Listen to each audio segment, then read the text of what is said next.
semuanya. Halo. Apa kabar saudara? Luar biasa. Luar biasa. Ya, pertama-tama saya mengucapkan terima kasih untuk Bapak Gembala di tempat ini. Bapak Sofar Tandiangan, betul ya Pak ya? Sofar Xiaoming. Bapak Sofar Xiaoming.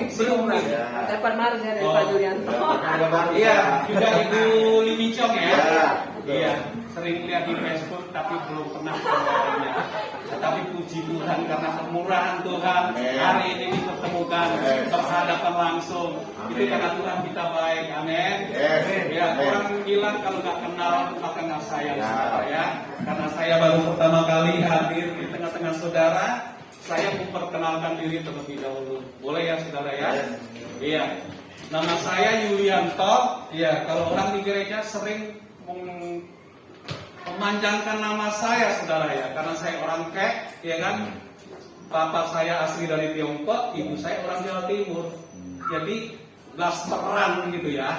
Iya, antara orang Chinese dan orang Jawa. Tapi puji Tuhan lahirnya begini saudara. Iya.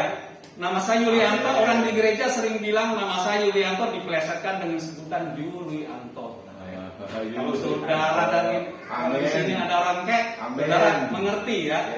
Untuk puji Tuhan dulu bapak saya nggak memberikan saya nama Mulyanto. Kalau Mulyanto itu kan Moluyanto. Moluyanto itu artinya tuh nggak ada duit. Kalau Yulianto berarti kan ada duit.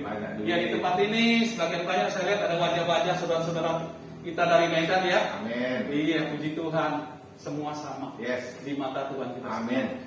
Amin. Amin. Oh iya, puji Tuhan. Amin. Terima kasih Tuhan. Bentar nih, agak susah ini buka kertasnya ini. Ini kertasnya masih baru. Jadi saya pagi ini, ya latar belakang saya orang Muslim. Karena saya lahir di kampung, dibesarkan di kampung.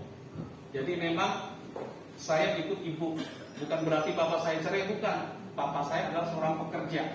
Pulang kerja di perusahaan 3 bulan sekali. Kami dibesarkan dalam lingkungan semua orang Muslim, saudara. 99% semua keluarga ibu saya adalah orang Muslim. Ya, tapi puji Tuhan, saya bertobat. Kemudian saya mengikut Yesus pada tahun 96 dan puji Tuhan, saya bisa sampai di tempat ini itu semua karena kemurahan Tuhan. Amin. Saya nggak ada cita-cita untuk jadi pendeta, saudara. Nggak ada, iya kan? Saya lebih, ya dulu itu saya melihat orang Kristen, karena latar belakang saya sebelum saya bertobat, nih saudara ya, saya melihat orang Kristen kok ibadah nyanyi-nyanyi gitu loh. Ya kan, saya lihat aneh gitu kan. Lama-lama saya mendengar ibadah lewat khotbah gitu kan. Waktu itu zaman itu belum ada seperti sekarang canggih, ada YouTube segala macam ya kan. Terus coba-coba baca Alkitab, ada ayat yang spesifik yang sangat memberkati saya. Lalu pelan-pelan saya melongok gereja saudara. Naik sedikit, lama-lama saya ibadah. Dan puji Tuhan, saya ditangkap Tuhan. Saya menjadi pelayan Tuhan, saudara. Amin. Ya, saya pelayanan di GD Keluarga Kristus, membantu tugas-tugas dari Bapak Gembala sebagai wakil.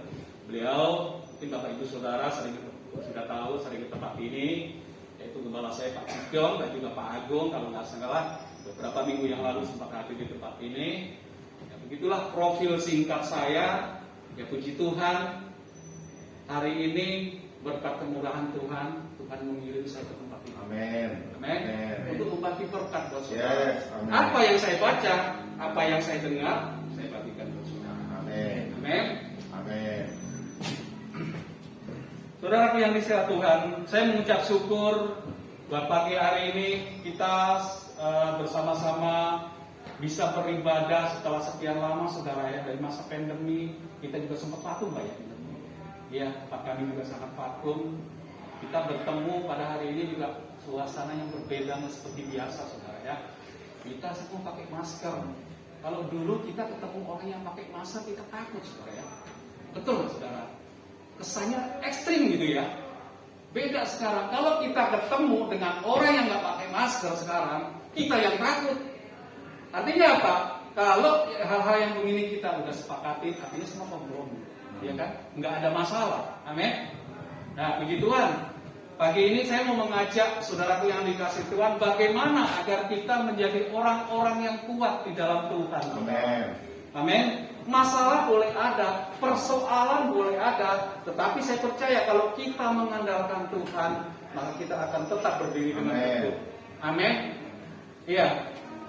Saya contohkan begini, pohon kelapa saudaraku yang berdiri di tepi pantai, meskipun ada badai, ada angin, ada topan, ia tetap berdiri dengan kokoh. Kenapa saudara? Karena pohon kelapa ditunjang oleh akar-akarnya yang kuat. Amin. Begitu pula di dalam iman kita saudara. Ketika kita menghadapi masalah, kita tidak akan tergoyangkan saudara. Kenapa? Karena ditunjang oleh iman yang kuat di dalam Tuhan. Amin. Nah, pada hari ini saudaraku yang dikasih Tuhan, saya tidak akan khotbahkan secara panjang lebar, tetapi paling tidak ada hal-hal yang saya mau bagikan buat saudara. Ya mudah-mudahan selama 30 menit ya Pak ya.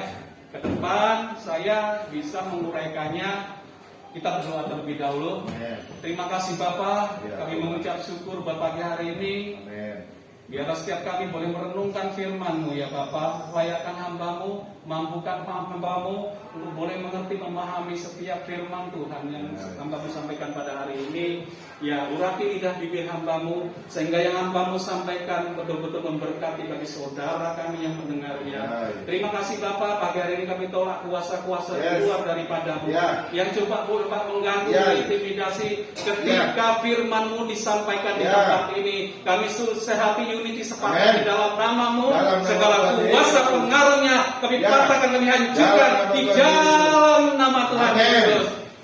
Berbicaralah kepada setiap kami. Kami siap sambut firman-Mu, kami siap sambut karya-Mu. Ini ibadah-Mu dan ini waktu-Mu berbicara kepada setiap kami yang siap mendengarkan firman Tuhan. Bersama-sama katakan amin.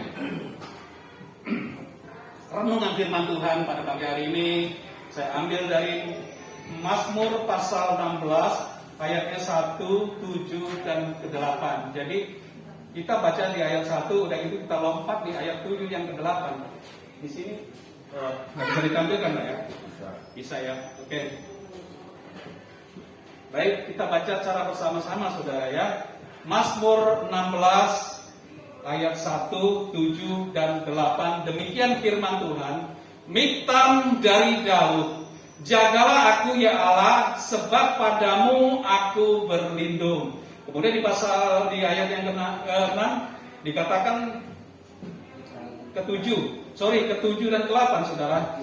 Aku memuji Tuhan yang telah memberi nasihat kepadaku. Ya, pada malam hati nuraniku mengajari aku. Aku senantiasa memandang kepada Tuhan, karena Ia berdiri di sebelah kananku. Aku tidak akan goyah. Puji Tuhan, katakan amin. Jadi Mazmur ini sangat singkat saudara, ya kan? Tetapi kalau kita pelajari ini maknanya ini sangat dalam saudara. Di tangan pendeta 1-2 ayat tetap aja 2 kali, tetap aja 30 sampai 45 menit. Jadi tetap aja kita waktunya sama 1-2 ayat saudara ya.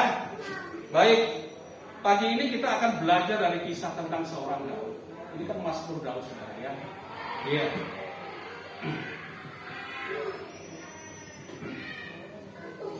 Iya, di dalam ayat ini sangat simpel sekali. Tetapi kalau kita mengaitkan dengan kehidupan yang akhir-akhir ini saudara, apalagi di masa-masa pandemi ini, saya mau di masker Pak ya.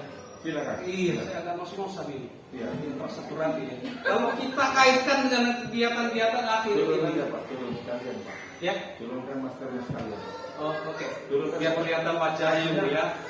Lepas saja Pak. Biar lebih ganteng kan. Oke, kemurahan ini dari Pak Gemala ya. Baik.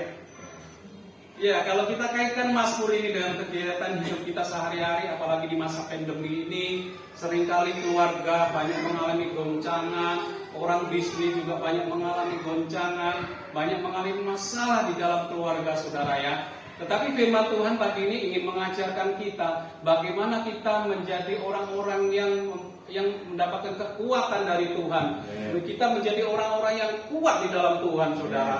Oleh karena itu kita akan belajar bersama-sama. Yang pertama, saudaraku yang dikasihi Tuhan, kita lihat di ayat yang ke-1, miktam dari Daud, jagalah aku ya Allah, sebab padamu aku berlindung. Katakan amin. Jadi yang pertama Bapak Ibu Saudara, di dalam perjalanan hidup kita, apapun badai yang menerpa, apapun masalah persoalan yang kita hadapi, saudara, bagaimana agar kita menjadi orang-orang yang kuat di dalam Tuhan? Yaitu, saudaraku, ketika kita menjadikan Allah sebagai tempat perlindungan kita, menjadikan Allah sebagai tempat kita bernaung, saudaraku.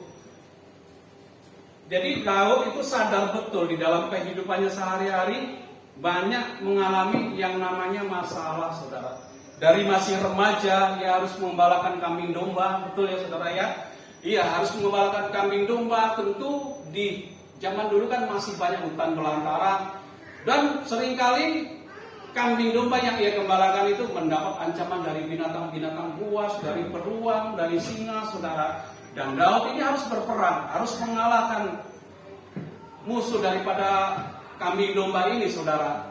Dan begitu juga Daud ini, begitu dia perang melawan Goliat, dia menang, ya saudara, bukan berkat yang didapatkan, ya, bukan pujian yang ia dapatkan, saudara. Tetapi apa? Saul berusaha membunuh Daud, Saul membenci Daud, ya kan? Bahkan ketika Tuhan izinkan Daud menjadi raja sekalipun, saudara, iya, banyak orang-orang di sekeliling Daud ingin berusaha melenyapkan Daud, saudara. Intinya Daud ini banyak mengalami ancaman di dalam hidupnya. Tetapi saya mau sampaikan buat saudara, meskipun Daud mengalami banyak ancaman di dalam kehidupannya, Tuhan tetap mengasihi Daud. Amin. Sampai akhir hidup Daud, Tuhan menyayangi Daud. Amin. Amin. Karena apa, saudara? Daud tetap menjadikan Allah sebagai tempat perlindungan. Amin. Jadi saudaraku yang dikasihi Tuhan, kita mengasihi Tuhan, ya kan, itu bukan tergantung kepada keadaan kita, saudara. Bukan bergantung kepada apa yang kita mau. Artinya kita menjadi kuat di dalam Tuhan itu tergantung apa yang menjadi sandaran kita.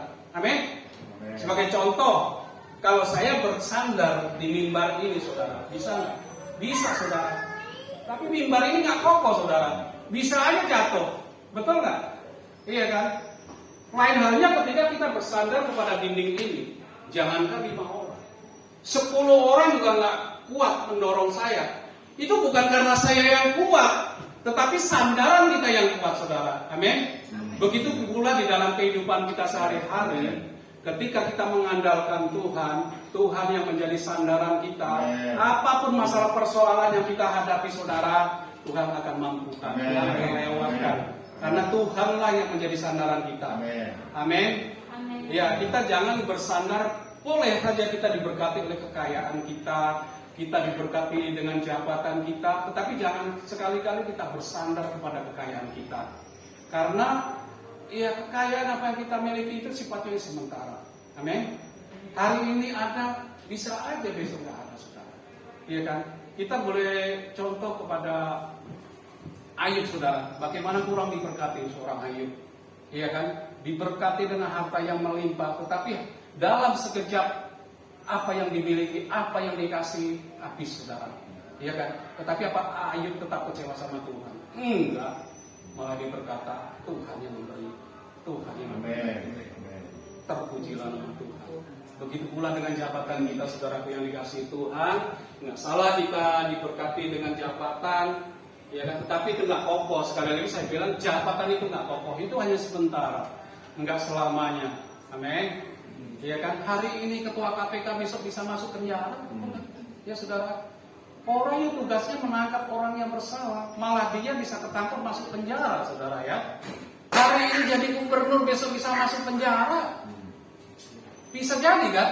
Usahanya jadi komisaris utama, saudara. Amin. Kemungkinan itu bisa terjadi di dalam Tuhan, nggak ada yang mustahil. Oleh karena itu, saya percaya di tempat ini semua pasti bersandar hanya kepada Amin. Tuhan. Amin. Amin.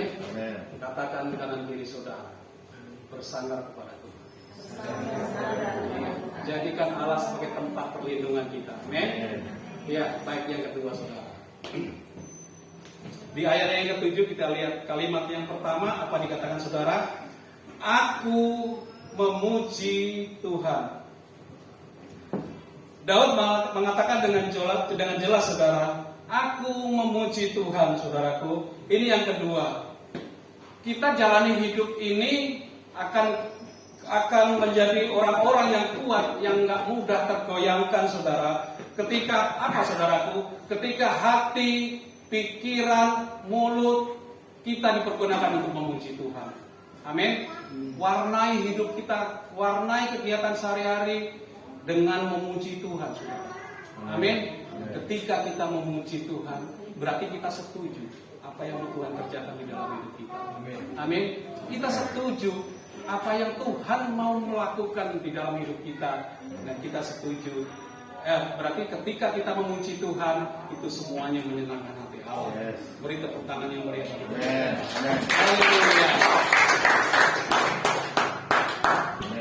Iya. Semua tenang, jangan terlalu tegang, santai aja ya. Iya. Jadi kita memuji Tuhan itu bukan bergantung kepada keadaan kita. Saat kita hidup diberkati, kesehatan kita diberkati, rumah tangga kita diberkati, iya kan? Kecenderungan manusia kan begitu saudara ya. Saat hidup diberkati, wah, saat semuanya serba ada gitu ya, seringkali kita tuh lupa sama Tuhan. Tetapi ketika digesek persoalan sedikit di dalam rumah tangga, di dalam pergaulan, di dalam apapun segala aspek kehidupan kita, seringkali kita marah sama Tuhan. Ya kan? Kalau kita berbicara dengan keadaan saudara, kita ingat antara Paulus dan Silas. Mungkin saudara bisa baca di Kisah Para Rasul 16, bagaimana Paulus dan Silas ini mereka posisi di dalam penjara. Ini kan bicara masalah keadaan saudara ya. Iya, mereka di dalam penjara, tentu namanya penjara kan nggak enak saudara ya. Tetapi apa yang dikatakan Alkitab, Paulus dan Silas ini tetap memuji Tuhan. Amin. Ketika mereka memuji Tuhan, kuasa Allah dinyatakan dengan luar biasa. Ya, jadi yang kedua ini saudaraku, mari warnai hidup kita dengan pujian. Kita naikkan pujian penyembahan kita kepada Tuhan. Haleluya. Di sela-sela kita berangkat kerja, sebelum kantor, kita sempatkan waktu memuji Tuhan. Aku memujimu. Apa lagunya itu? Kau Yesus. Iya, dengan segenap hatiku dan seterusnya. Jadi warnailah hidup kita dengan memuji Tuhan. Amin. Amin. Amin. Baik, kita lanjutkan di yang ketiga. Masih kuat ya? Yes. Nggak lama, paling 20 menit selesai pulang. Semua mau pulang kan? Saya juga mau pulang. Tapi paling nggak saudara pulang ke rumah membawa berkat dari Tuhan. Amin. Yang ketiga akan kita baca ayat yang ke-8. Aku senantiasa memandang kepada Tuhan. Amin. Di dalam perjalanan hidup saudara dan saya, supaya kita menjadi orang-orang yang kuat di dalam Tuhan, mari kita fokus kepada Tuhan, ya kan? Pandang Tuhan. Saya mau katakan begini secara sederhana begini. Kalau kita jalani hidup ini, saudara, kalau fokus kita hanya kepada masalah, capek. Ya kan? Bisa aja kita stres, atau malah kita depresi, saudara. Karena kita hanya fokus kepada masalah kita. Mari jalani hidup kita ini boleh belajar memandang Tuhan, saudara. Amin. Apapun yang terjadi, pandang kepada Tuhan, fokus kepada Tuhan, dan bukan kepada masalah kita. Yang percaya katakan amin. Amin. Iya.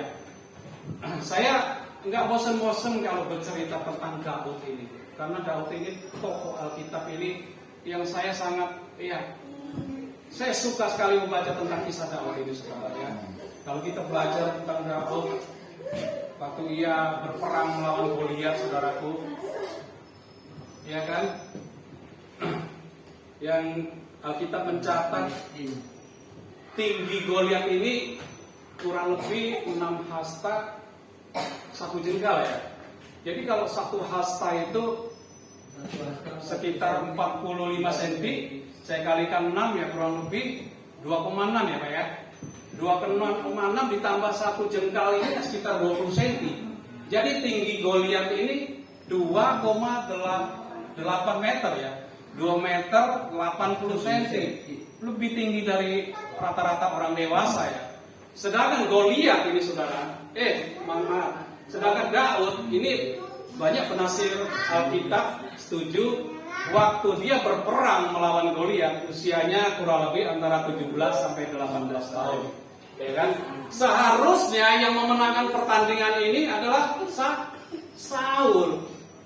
Saul saudara ya, yang notabene Saul itu seorang raja, dia memiliki senjata, badan besar, ya kan?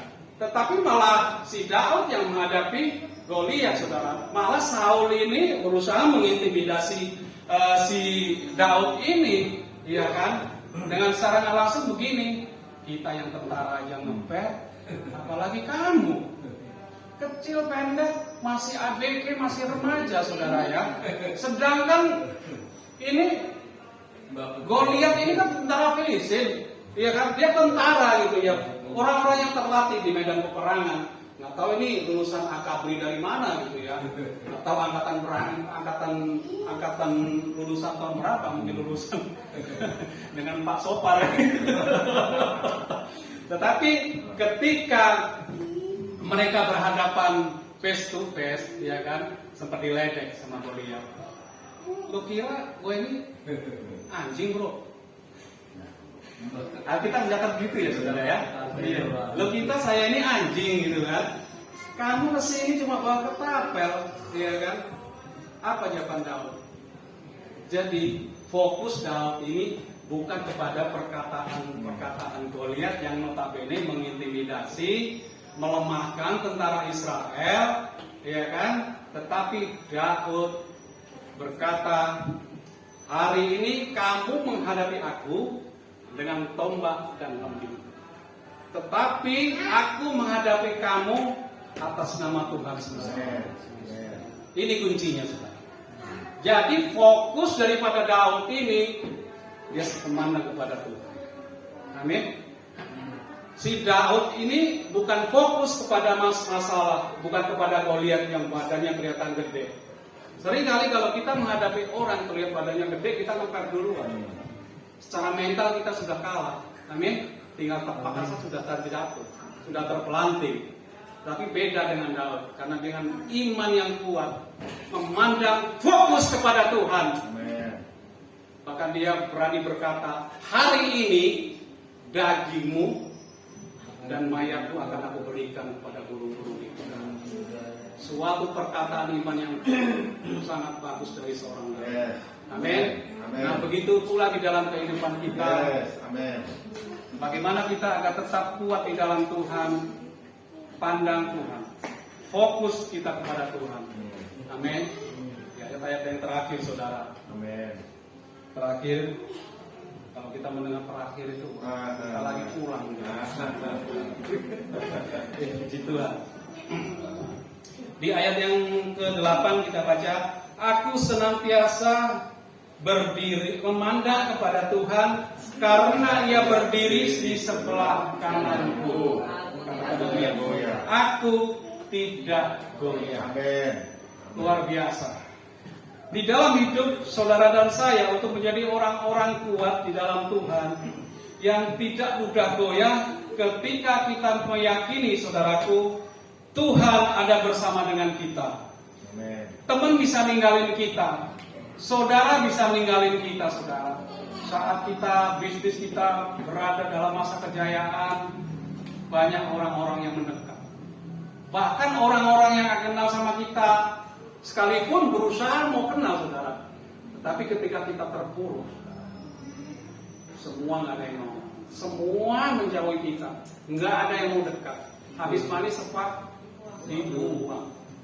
Tapi kabar sukacitanya saudara yang dikasihi Tuhan, sekalipun kita di posisi dalam diberkati Tuhan, posisi di atas ataupun kita terpuruk posisi di bawah, kita percaya Tuhan hadir di sini. Amin. Tuhan selalu Amin. menyertai hidup kita. Amin. Amin.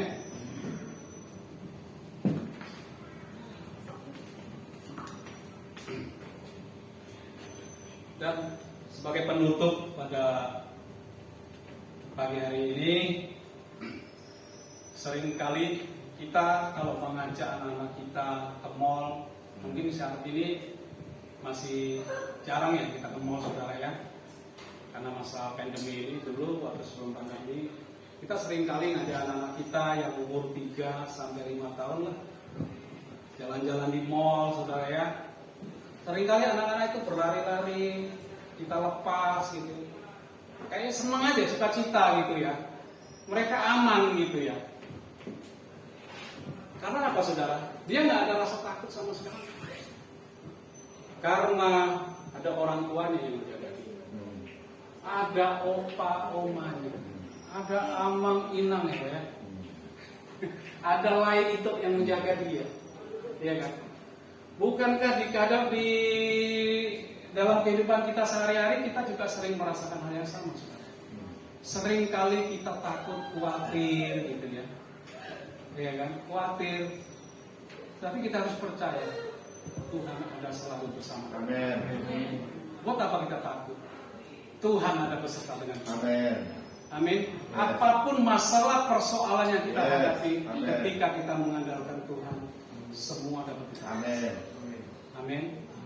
Lalu mungkin saudara bertanya kepada saya, Pak Yul, saya biasa panggil Pak Yul di gereja saya. Apakah Pak Yul ada masalah? Maksud saya, ada masalah nggak Pak Yul? Ya kan, Pak Yul bisa ngomong gitu, dalam diri Pak Yul sendiri ada masalah nggak? Setiap kita yang hidup, yang namanya masalah pasti ada. Besar kecilnya masalah tetap masalah. Cuma tergantung dari persoalan pribadi masing-masing, saudara.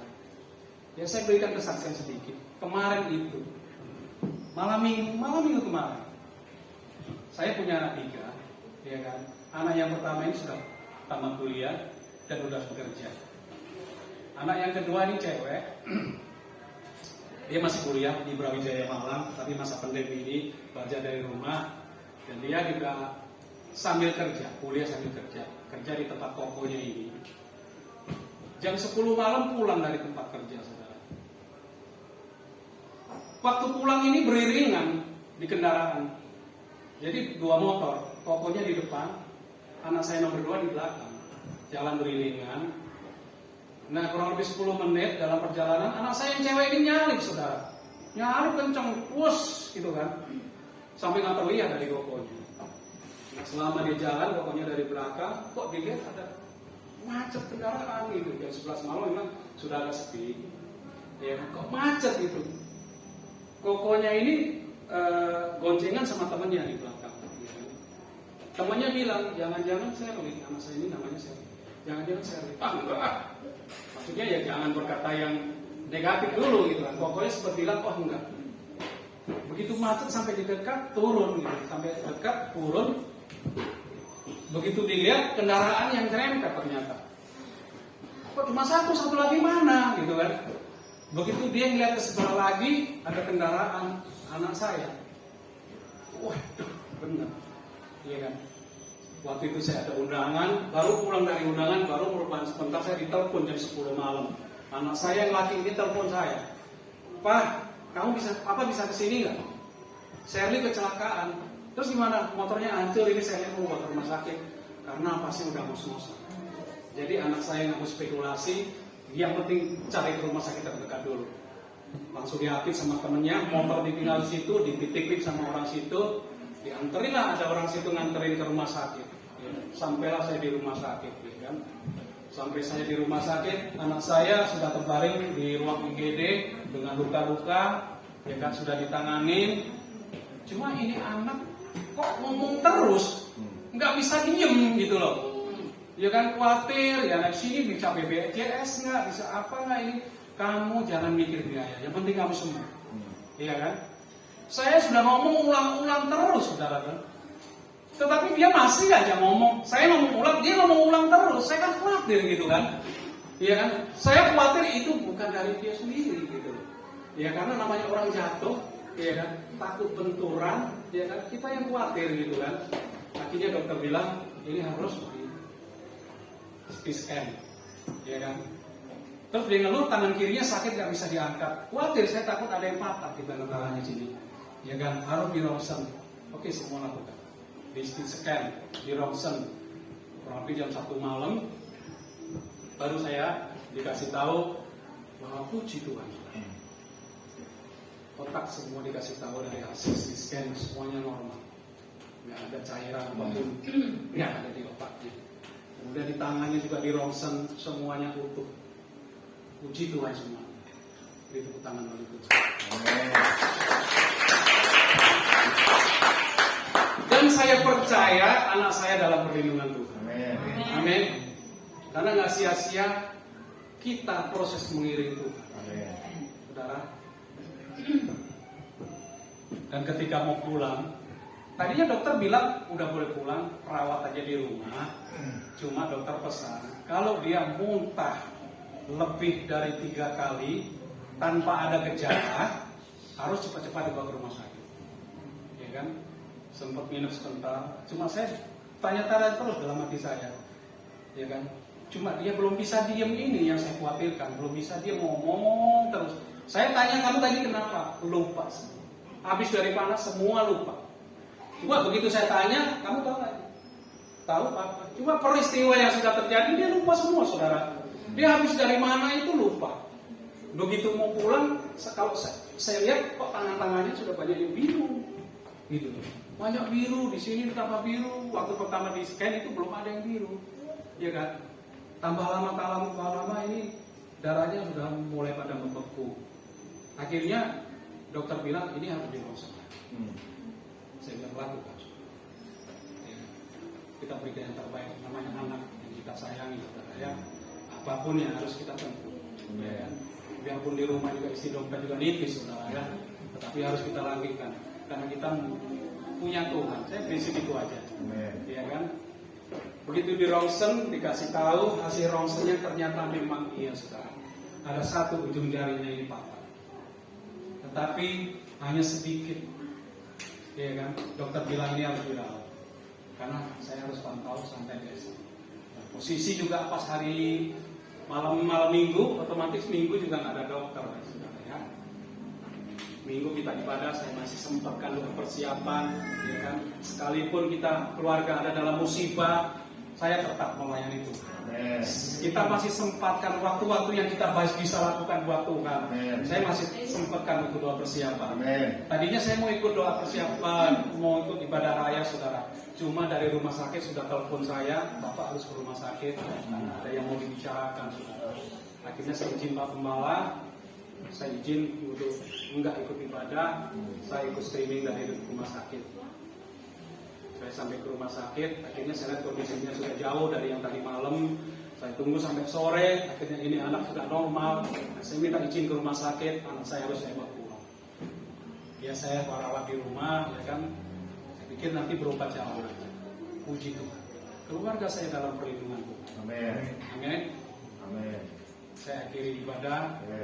Pada hari ini sampai di sini saya jemput semuanya bangkit berdiri. Amin. Kita akan berdoa. Ya.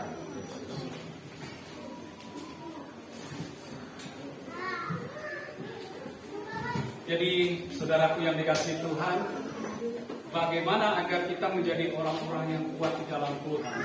Yang pertama, jadikan Allah sebagai tempat perlindungan kita. Kemudian yang kedua, miliki hati, pikiran, mulut dan roh yang dipenuhi dengan pujian. Bersyukur kepada Tuhan. Dan yang ketiga, pandang kepada Tuhan. Fokus kepada Tuhan. Yakini dan imani. Kemudian yang keempat, saudara, yakini dan imani bahwa Tuhan bersama dengan kita. Amin. Tundukkan kepala, kita akan berdoa. Bapa di surga, kami mengucap syukur buat pagi hari ini. atas segala kasih setiamu di dalam hidup kami, atas segala rahmatmu di dalam hidup kami ya Bapa. Hingga kami boleh ada sampai hari ini, itu semua karena anugerah Tuhan, semua karena kemurahan Tuhan di dalam hidup kami. Terima kasih Bapa, firman-Mu sudah hamba-Mu sampaikan. Hamba-Mu yang serba terbatas ini, kami percaya kami punya Allah yang tidak terbatas, Allah yang selalu mengerti dan peduli atas setiap kami. Terima kasih Bapa. Biarlah firman-Mu boleh pagi hari boleh senantiasa memberkati setiap kami. Begitu saudaraku pulang dari tempat ini, yang sakit disembuhkan, yang lemah dikuatkan, yang tidak ada jalan Tuhan pagi hari ini bukan jalan. Terima kasih Bapa. Mampukan hamba, mampukan setiap kami untuk boleh mengerti dan memahami firman-Mu ya Bapa. Dan lebih daripada semua itu, mampukan setiap kami untuk dapat melakukannya di dalam hidup kami. Amin. Terima kasih Bapa di surga. Hanya di dalam nama Tuhan Yesus kami sudah berdoa, mengucap syukur bersama-sama katakan amin.